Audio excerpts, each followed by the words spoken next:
Today we have a wonderful speaker. His name is Ram. Hi, Ram. Hi, y'all. Hello, world. What's up, Allison, James? All of you guys that are out there tuning into this, you're taking time to invest in yourself. It is my pleasure, my distinct pleasure to be here with you guys. Thank you for the opportunity. I love the intro. I'm so Ram. Ram is a author of a wonderful book called Why Superstar Sales Professionals Have No Competition. No competition. Ram, I just want to tell you that I love the title of this book. And the reason is in my short real estate professional career, I always share everything that I have done, like any product, my listing presentation, things that I created, because I always believe that it's not just about the product, it's really about the person. What do you think about that? There is no doubt. You know, one of the things that we were talking about before we got on live is the one thing that brings success. And we're going to talk about sales magnitude and what your sales magnitude does for you in helping you to close more sales. And then after you close the sale, be able to create loyal customers that you're the go-to person that they buy real estate from. And the one thing, no matter what you sell, the one thing that's going to help you build magnitude in your presence is understanding, one, what you really sell, and two, what customers are really buying from you. You know, I was speaking to the National Sales Network at a function, and it's a networking function, and we had salespeople, we had engineers, we had accountants, we had people who had their MBA. And I asked a question because this is a networking event, right? So I asked a question: how many of you people in the room, when asked what you do in this networking context, say that you're in sales, or for a better way to say it, you're not in sales? Show of hands. About 50% of the people of the hands went up. I said, okay, let me clarify. How many of you don't have to talk to people who do not want to talk to you every day? Hands went down. So about 30% of the room actually said that they were in sales. And here's the reality. No matter what you do, no matter what profession you're in, no matter what the product or service or industry you're associated with, everybody's in sales, because what you're really selling all day, every day is you. People buy you before they buy anything else you have. They buy your credibility. They buy your integrity. They buy your knowledge. They buy your expertise. They buy your professionalism. They buy you. And if they buy you as an individual, your professionalism, your brand, if you will, then they're likely to take anything else that you have that can add value to their life. I agree, and we should be proud to be in sales. I see sometimes people like fear about being, or don't feel comfortable about being a salesperson. I'm always proud to be a sales. There's no shame. It's a great thing, and you should share with everyone that you're a salesperson. You're right, and to some people, sales is kind of a dirty word. You know what I mean? Like, I'm in sales, and here's why. Here's why I believe: because there's no barrier of entry to be in sales necessarily. If you want to be a vice president of marketing, or something, it helps to have your MBA. There's a barrier there. If you are an accountant or an engineer, there is a professional accreditation that goes along with that designation. So they wear those titles as badges of honor on their sleeve. But a salesperson, you get other professionals and say you're in sales, it's like, you're just in sales. But hello, everybody's in sales. And it is sales that could add tremendous value not only to your life, because no one can tell you what you're worth. You have the opportunity to go out and earn the income that you want and you feel you deserve. As long as you're in a position where you can sell, you believe in the product, and you have an opportunity to earn commission or income commensurate with what you feel you're worth, why the heck would anybody want to not say they're in sales? Please.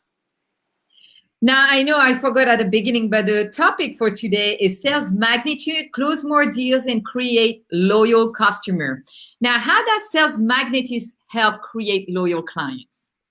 So sales magnitude helps create loyal clients, especially in this day and age, especially in this day and age, by making an impact from the first time you engage them.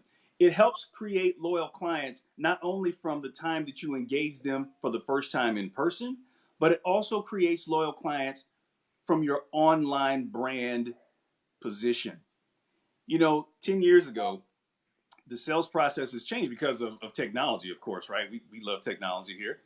But because of technology 10 years ago, with real estate agents, buyers and sellers needed agents to post their houses, sell their houses, or buy their houses. You guys were the conduit for them finding the information that they need. You were the resident experts. That was 10 years ago. But today, with the advent of technology, there are plenty of websites. You got Zillow, you got different apps that almost takes the sales agent out of the process with informing the customer. Now, because of technology, they're better equipped to lead their buying process. Here's the thing. By the time someone reaches out and contacts a real estate agent, they're probably 60, 70, 80% of the way of their mind made up about how much they can afford to buy, what kind of financing they need, what neighborhoods they want to buy in, and the type of houses and features that they want to buy. And it's up to you when they call you to either make the sale or blow the sale. And what I will tell you is that more people blow a sale in the first 5 minutes of interacting with a customer than they really know. The same way that you just did your introduction, your first 5-second, 10-second introduction was almost like a connection, and people can like connect with you right away. I really like that. Certainly helps. Listen, we're talking about making a first impression. You mind if I share with you the value of making a first impression? I'm gonna get real out here. Okay, we already started. If you're tuned in, if you're driving, I'm glad you're driving, but you need to be taking some notes. So you need to come back and revisit this. If you're sitting at your desk and you're not out selling, I don't know why, but you're investing in yourself. So take notes. So listen. Here's why people blow the sale in the first 5 minutes. Right? It's the look test. It is how they know you, how they refer to you, your references, and it is your ability to communicate. Here's what I mean. The look test. Now, there's two ladies that I'm talking to on the other end of this. You guys probably know this, right? So, according to studies by cognitive neuroscience, it only takes 5 to 7 seconds for someone to formulate a negative or a positive impression of you. 5 to 7 seconds. Okay, when you show up, do you look the part? Now, if you're selling ranches, you probably don't want to show up with a custom Armani suit and $1,000 Italian shoes. You might want to look the part. Likewise, if you're selling beachfront condominiums, you kind of want to look the part. Whatever it is, you got to be able to pass the look test. The look test is not just about what you wear, but everything about you says something to somebody. The way you shake a hand, the way you speak, the way you stand. The car you drive up in, is your car dirty and got mud all over it? Is the inside of your car look like somebody's old dirty linen closet or something? Everything says something about you to the customers that you want to work with. 5 to 7 seconds, they formulate a negative and positive impression of you. By the way, because I am talking to ladies out there, you ladies probably know this. I didn't, and I know a lot of guys don't. Did you know it only takes 17 seconds? These same cognitive neuroscientist studies show 17 seconds for a lady to know if she's attracted to a man. Did you guys know that? Wow. That's what about men attracted to the woman? It takes more time. Years. With men it's probably like 2 seconds, but we're a lot less substantive when it comes to that. 17 seconds. Hey, 19 if she's being generous, but definitely less than 20, fellas. And I'm sure you fellas met some ladies like that. But less than 20 seconds. Also, as it regards to salespeople, sales professionals, these same cognitive neuroscientists found that it takes a customer less than 37 seconds. 37 seconds to make a decision on whether or not they want to hear more of your sales presentation or not. That's why an elevator pitch needs to be around 30 seconds because they're still engaged.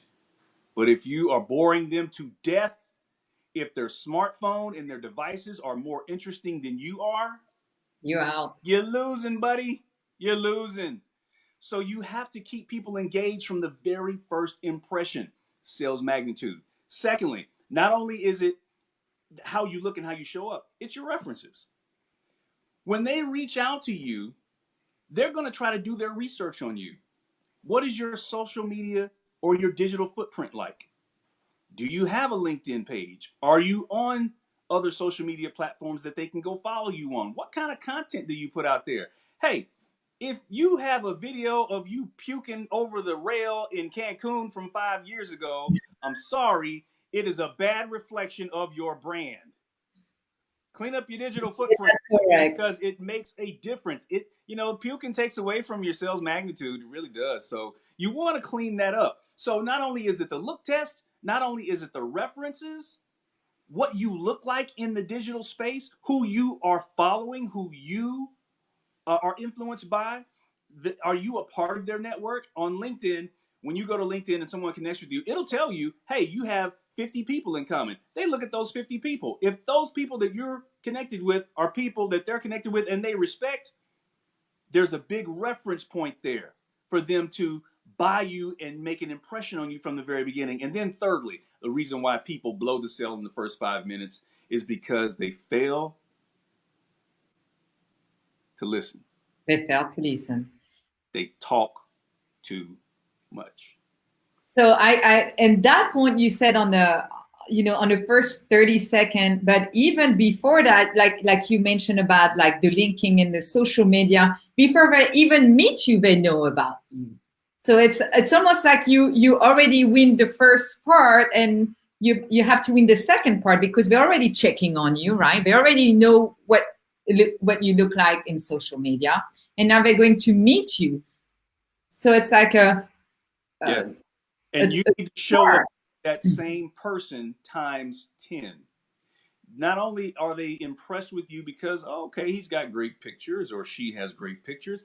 I like the fact that you're showing certain houses that you've sold or happy pictures with your customers. That's fantastic. But if you show up and you're not that person that gives off that type of magnitude in person, your connection, your recommendation. Now they even have company. I just saw that it's like a social media audit, or they just pull a report and tell you, okay, that's what's wrong with your internet presence. So you can even fix now these days. It's an easy fix. They can tell you, oh my gosh, you don't want your client to search your name, to Google your name. You need to fix it. Right. Take those puke pictures off. Yeah. Those unflattering pictures. That's one of the things I go into colleges and tell them, the importance of their digital footprint and how it follows you for life. You think it's gone, but at the right time, someone can pull those things back up. So you want to make sure the digital footprint out there projects the brand image that you want. Be the person that you want people to see you as. And and audit probably every quarter, every 2-3 months to check what's going on online. For sure. And if someone has cloned you out there, hey, I got Facebook friends that friended me 3 times. I know I'm connected to them. It's like, yo, you got somebody cloning you, buddy. I don't know what's happening, but you got three profiles out there. It's not good. No, not. Now, can you define what's an elite salesperson versus a normal salesperson? Yeah, absolutely. So here's the thing. When you're talking about elite sales professionals and what I call superstar sales professionals, everybody knows something like this. Now, I'll give you this caveat. Nobody thinks they're average, and that's fine. And that was my question. Well, how, probably all salespeople think they are elite people. And you know what? If you don't believe it, no one will. But let me tell you what proves that you are elite, you are a solid performer, or you are a mid-level performer. Your numbers. And there's good and bad news about the numbers. The good news is the numbers don't lie. If you can back up award winner year after year, you can back up that you are the top of the stack rankings, you are one of the most valuable, highest income earning, highest selling. You can back that up. That's legitimate. That's paper. That's documentation. That's the good news, is that the numbers don't lie. But you know what the bad news is? The bad news is also the same as the good news, is the numbers don't lie. You can think you're elite, but if you can't show a track record of your stack rankings and being in the top 10% every single year, think all you want, but your numbers say you're not. Now, here's the difference. There's nothing wrong with not being an elite sales professional. There's nothing wrong with that, because By numbers, there's only a certain percentage of people who are going to appear in the top of the stack rankings every single year. That is an elite group of people. There's nothing wrong if you are a solid performer. A solid performer is someone who hits around 90 to 100%. They may have a dip of 80% of their quota or whatever their financial goals are every single year. Listen, I would take a team full of solid sales performers because that is what makes an awesome company, an awesome team is a team full of solid performers. That's where your managers come from. That's where your future leaders, your CEOs come from, is that solid group of performers. 9 times out of 10, the elite performer does not want to be promoted into a management position because they make more money than their leaders. That's an elite sales professional. And then you have the mid-level performer. The mid-level performer, if you looked at their performance trajectory, it's like a roller coaster. You know, year after year, you're up, then you're down. Then you're up, then you're down. There's a myriad of different personalities. There's a myriad of different performers in that mid-level category. But generally speaking, what I teach are the habits and the skills of the elite sales professionals. And how I've learned that is not only experiencing that level of success as an individual contributor myself, but when I became a sales leader in the medical sales profession, pharmaceutical sales profession, and started building teams, I had the privilege of witnessing firsthand what set apart those elite sales performers from everyone else. And I distilled those principles down into the habits and skills that I teach because I've learned that it truly is the habits that create the skills that deliver the success that you want in your sales career. So you think the mid-level performer is not consistent? And that's why sometimes they succeed and they're going down. They just, they're going, like, let's say the numbers goes down and they start being consistent. They start taking, like, they try to accomplish more and they go back down. They're just not consistent compared to the elite. Is that, you think, the issue with the mid-level performer? That is indeed the issue. That is indeed the issue. Now we'll get to something because I don't want to step on this yet, but the one thing I want to leave you with, and I'll just preview it now, is the one biggest challenge that stands in the way of you becoming an elite sales performer. There's a big challenge that we all face, and we'll get to that in a minute, but there's a way to overcome that. But yes, to your point, what truly defines the mid-level sales performer is inconsistency. Now, what skills and habits can you master to be an elite sales professional? Well, there's plenty of them. And as I showed you as I came out, I'm not sure if you can see that. So this is my new book, Why Superstar Sales Professionals Have No Competition, 54 Skills and Habits of Elite Sales Professionals. The first skill, and I'll just share 2 of them. Can I do that with you? I'll just share 2. Yes. There's plenty. The first thing you want to master is the art of asking great questions.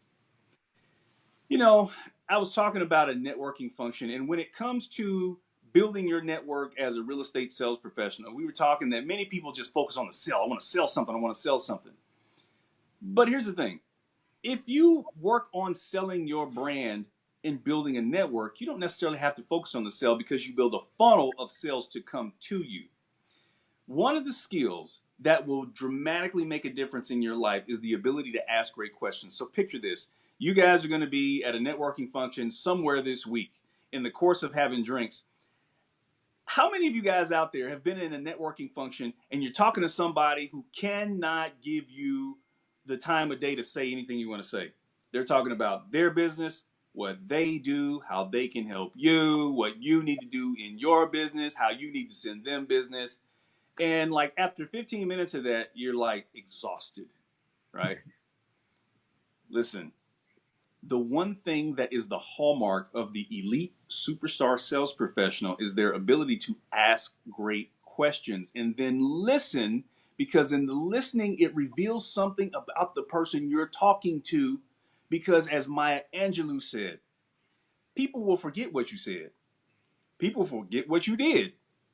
But they will never forget how you made them feel. It's cliche, but people don't care how much you know until they know how much you care. If you're in a networking session, a networking event, ask questions about the person you're talking to. People love to talk about themselves. Mhm. Listen, because they will reveal things about themselves that you can draw a commonality with or find common ground with. So let's say they're from Topeka, Kansas. Hello, my grandmother was from Topeka, Kansas. You get in a conversation about a love affair with Topeka, Kansas, for goodness sakes. Who does that? But you wouldn't know this unless you ask questions of people to allow them to reveal things about them that makes it easy for you to make a connection with them. It is the ability to ask great questions that makes them think, because out of all the other people they're going to talk to, they're going to go, well, wow, I didn't know anything about that guy, but I felt a real connection about him. And then they may ask questions of you.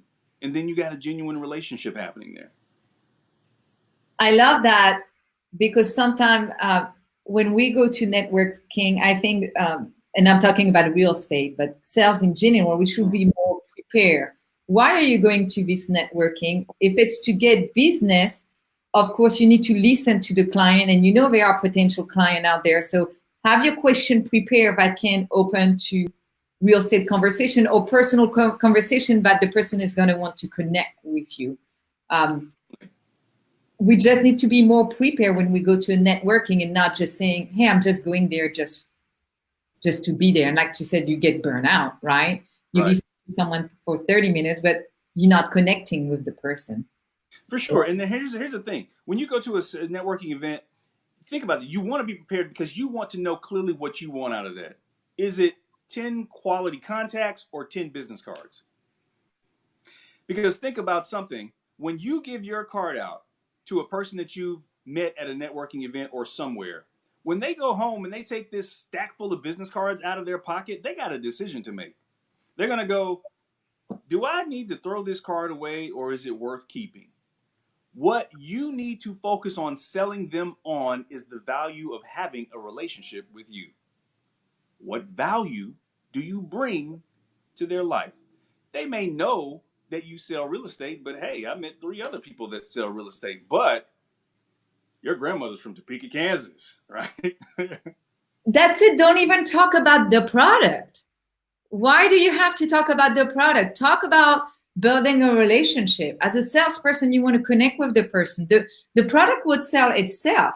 Yes. You can spend 30 minutes talking about grandma's recipe or a song that you find on YouTube that you want to share because it's a great song to do on karaoke or things like that. That person is going to love you.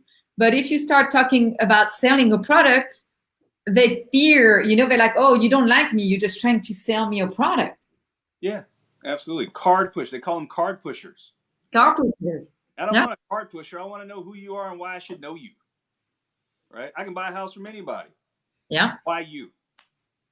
What makes you special? Exactly. Now, what do you think is the greatest challenge for real estate agent in 2019? So the greatest challenge for real estate agents in 2019, and this is in regard to what it takes to be elite, because this is what the elite superstar sales professional has been able to deal with successfully. The biggest challenge that you got to deal with is the same reason why the mid-level performer is inconsistent, is because they get complacent. Complacency is the fight of your life. There are so many distractions that we deal with on a daily basis, right? From the time you get up in the morning, I don't know about you guys, but I use my smartphone as my alarm clock, right? But if you get up and you turn off your alarm and the first thing you see are email messages that you need to return or salacious headlines from, CNN or Fox News or MSNBC, they got you. They got you. You're distracted. You need to be focused on not being complacent about the development of your skills and being self-aware of your habits, because they deliver the success that you want. Because when you become complacent, you become a commodity. If you are a commodity, you're not special. You're just like everybody else. So what? You sell a house, he sells a house, he sells a house. You're all in the same group. But it's the sales rep that is not complacent about their development of their skills and their habits. They're not complacent about how they position their professional brand through their digital footprint online. They're not complacent about building the skills and feeding their mind to become an expert, a go-to resource for people in their industry. It's those people who over time become elite because they're in a class by themselves. Now, do you think that all these elite have mind control of they're able to control their day in their mind to say, okay, no, I'm not doing that. I know. Do you think they are really focusing and able to control the phone and able to manage the whole day, and that's what makes them elite? Yeah, so I love quotes, right? So for those of you out there, Sun Tzu is the author of The Art of War. He says something extremely powerful. I wrote a blog on it where I did my own interpretations from The Art of War as it relates to salespeople. You can look me up on LinkedIn at Rome Madison and check out that article. But something that he says very powerfully is that, watch this, the successful or the victorious warrior seeks to win first and then goes to battle. But the defeated warrior goes to battle and then seeks to win. I'm going to let that marinate, and I'm going to say it again. Sun Tzu says from The Art of War, the victorious warrior seeks to win first, then goes to battle. But the defeated warrior goes to battle, then seeks to win. What we're talking about is your ability to discipline your self-talk. Before you leave your house, you have to be very disciplined about your preparation, about what you let into your body, let into your mind every single day. Because what goes in affects how you see the world. It affects your self-talk and what you believe and what you say to yourself. And that affects how you see the world, relate to your customers, and the expectations that you create throughout the day. It is literally about your ability to discipline yourself from the very first time you wake up in the morning. Do you mind if I share with you guys some ways to do that and kind of give you some context around it? Yes, I would love to. Yeah. So think about this. More sales are lost before you leave the house than any time of dealing with a customer. More sales are lost before you leave your house than when you are dealing with a client. Here's why. I just mentioned from the time that you get up, most people get up, they grab their smartphone, and they're into apps, social media, and all this other stuff. Distraction, distraction, distraction. A lot of this stuff is very salacious. It's emotional. It can be bipartisan politics and things like that. But it's those things that you allow into yourself. And remember this quote, G-I-G-O. G-I-G-O is a computer term from the 80s from developers way back when they were working on, Macintoshes. But G-I-G-O stands for garbage in, garbage out. If you allow garbage into your head, garbage collects inside of you, and what you speak and what you see is garbage. But G-I-G-O also stands for good in, good out. So instead of grabbing the smartphone and tapping into apps, make sure that first 5 minutes of the day is something that you don't even entertain that stuff. You get to a place where you can have quiet, where you can have calm. Maybe you get up with your hair on fire. Mine burnt all off years ago. But if you get up with your hair on fire, you got kids to get up. You got to get them to school. You got spouses. You got everything happening. You got emails, conferences. Before you do any of that, I don't care if it's 5 minutes on the toilet. Get to a place of quiet, calm, meditate. Use that time to read scripture, to read positive quotes, to do a quick YouTube video that's inspirational, to listen to a podcast. Use that first 5 minutes of your day to create calm in your spirit and in your mind. Because here's what you can do with that calm. You can then feed it the things that needs to be. Instead of listening to ESPN, the news, your daily diet of murders, killings, and all kind of tragedies that are happening out there, feed your mind something that you can repurpose and use for your benefit. There are key opinion leaders in your field. There are industry news blogs that you can use to give to your customers.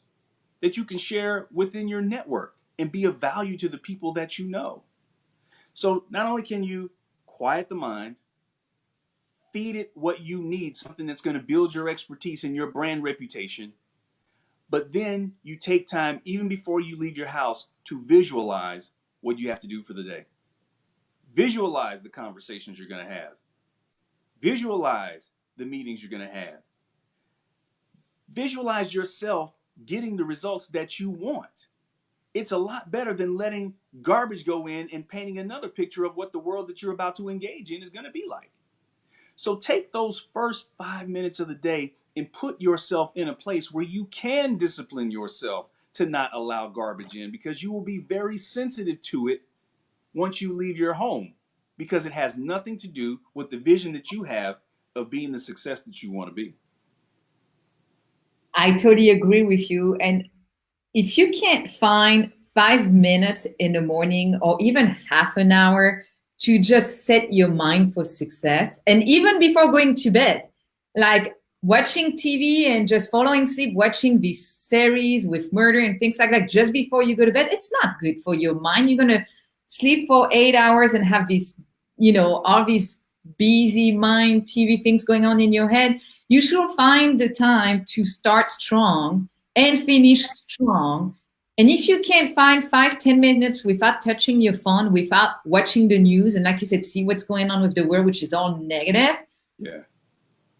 This is a simple things to do, and it can make a huge difference in sales. Period. Yeah. And for some reason, a lot of people can't do it. And what you said is the reason there are elite sales performers and mid-level sales performers. Because what we're talking about are habits. Habits. It is your habits that develop the skills that create the success that you want in your life and in your business. And the mid-level one, I think sometimes what happened is something dramatic change happen, and they're going to start like focusing and start give 100%, and they're doing good, and now they like go back down again. They're like, okay, everything is great. I don't have to put that much energy anymore. Yeah. When it has to be consistent, doing mind exercise is like body exercise. You need to do it every day. If you stop doing it, it's gonna go away. It should be part of our day. Absolutely. Mind exercise. Here's why that's important. We were talking about complacency a minute ago. Listen, here's the B part of that. You have to understand, and this is why your habits are so important. And if you don't really get anything that I'm saying, you have to zero in on what your habits are each day. From the time you wake up to the time you go to bed, be self-aware of what your habits are, because the odds are stacked against you anyway. Listen, everybody around you wants you to be complacent because they want you to be a commodity. Here's why. Let me prove it to you. Do you think customers want you to be a commodity? Your customer wants you to be a commodity. Here's why your customer wants you to be a commodity. Because if you're a commodity and you're just like everybody else, then it doesn't matter who they do business with. They'll find a reason to do business with or buy from the person that they want to, because you haven't given them a good enough reason to buy from you. So your customer wants you to be a commodity. You know who else wants you to be a commodity? Your competition wants you to be a commodity. Because if I'm a sales agent and you are a sales agent and you're boring and I'm not, I can distinguish myself as being a premier go-to person, an expert in the field. And as people meet me and they follow me and they look at my digital footprint online, they look at the content that I've put out there, videos or articles, things that you've done, even being a part of associations. There are professional associations that will allow you to network and brand yourself as a leader in your industry. So if you can do that, you have set yourself apart from everybody else that you compete with. You have a wider funnel for people to get in and bring sales to you.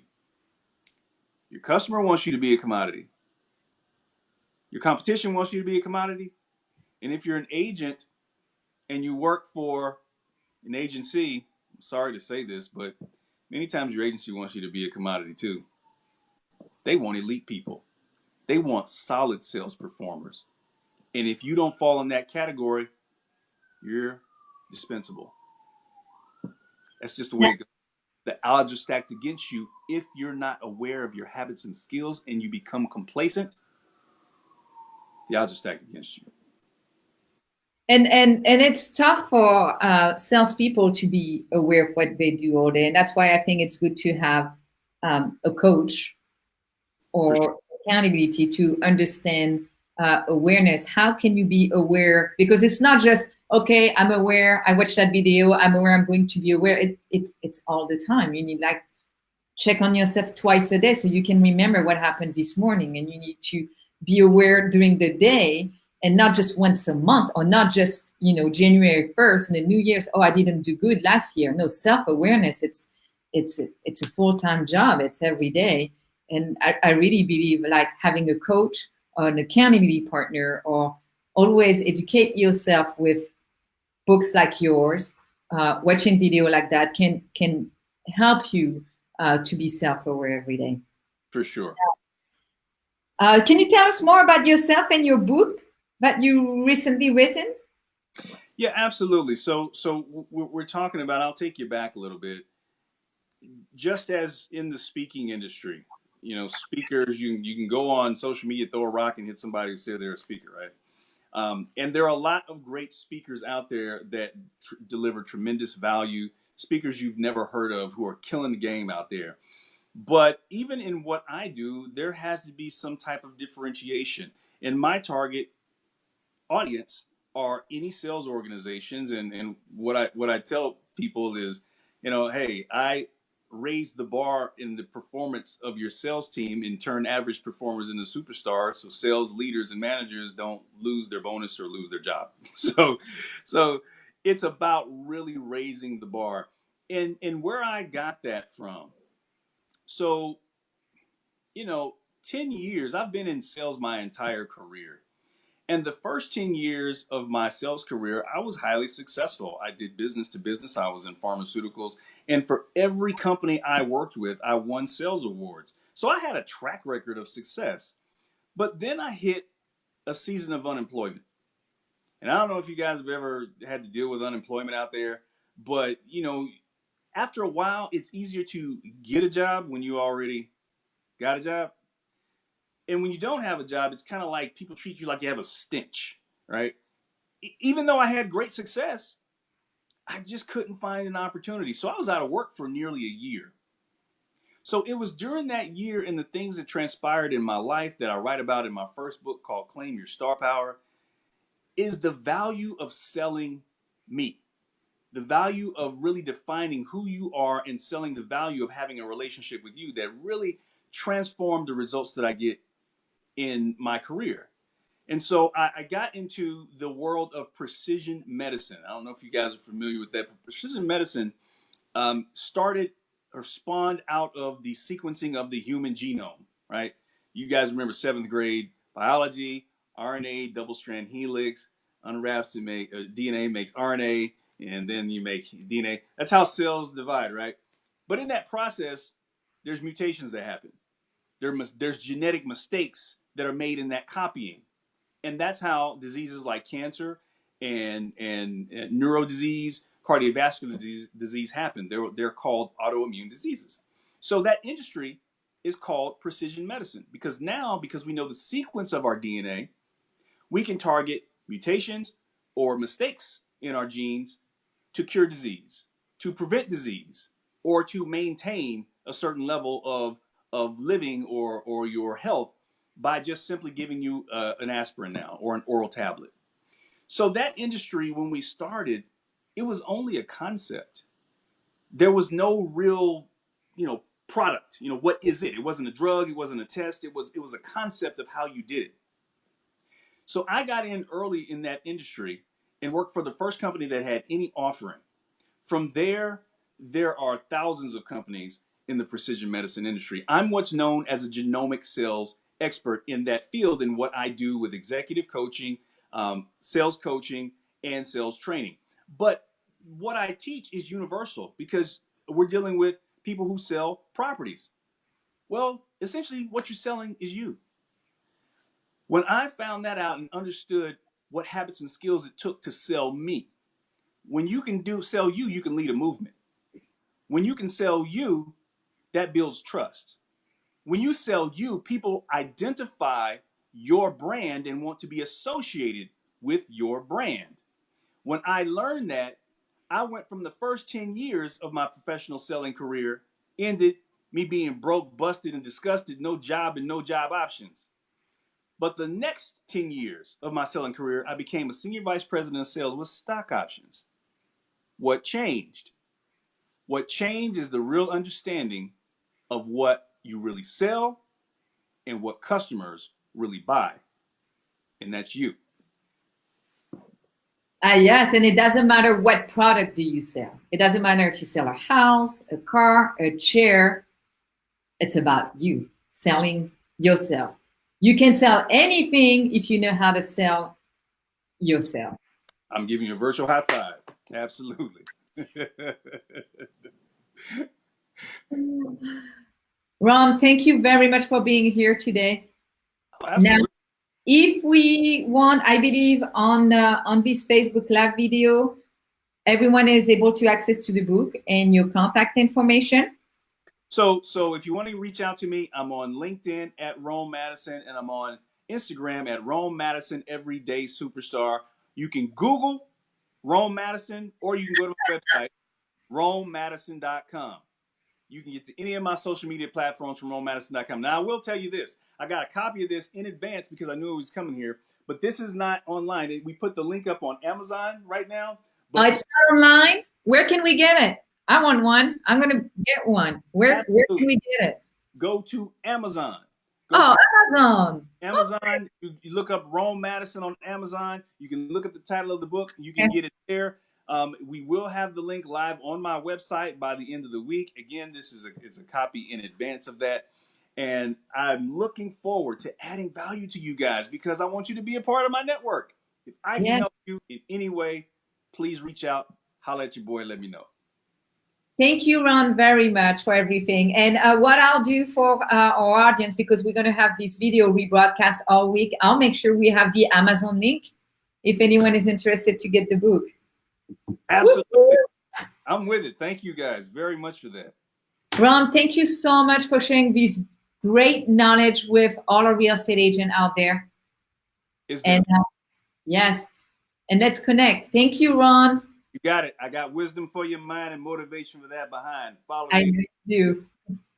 Bye, Ron. Bye now.